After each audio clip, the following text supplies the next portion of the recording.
the technological components of distance mentorship.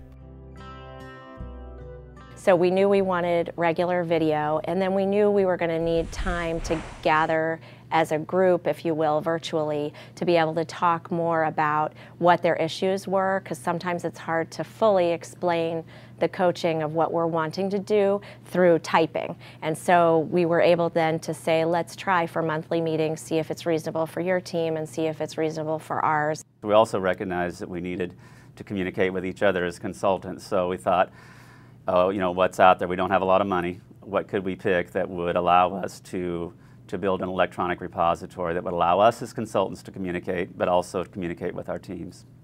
A clip from an online meeting to develop a person-centered plan shows video from participants at 2 locations.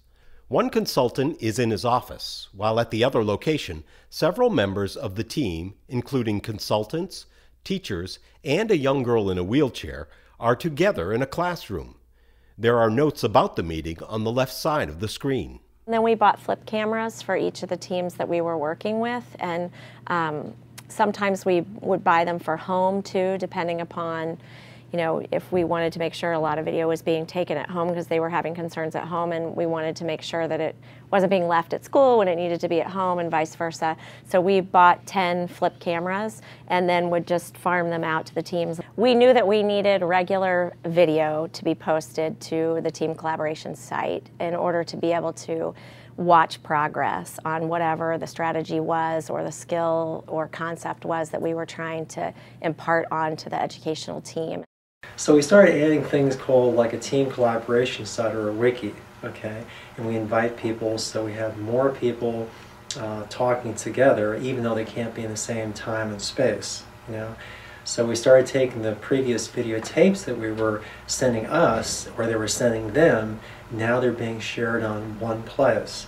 So now we have something that we could talk about, we could leave messages like on a blog or interactive blog, and the wiki became something that we can grow with each team a little bit different.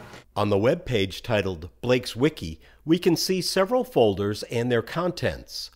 Among the folder titles we see as the page scrolls are Meeting Notes, Blake's Maps, Evaluations, Resources, and Video Clips. There is also an area to post comments or questions. You know, our thought process is that really the meat of it really should be what I call the electronic repository, the meeting place in between the times that you're going to do the monthly web conference. There should be constant dialogue there. There should be questions posted up there. There should be videos. We should be posting resources, just-in-time resources, saying, look at this article. And what I often talk about, I call that just-in-time learning.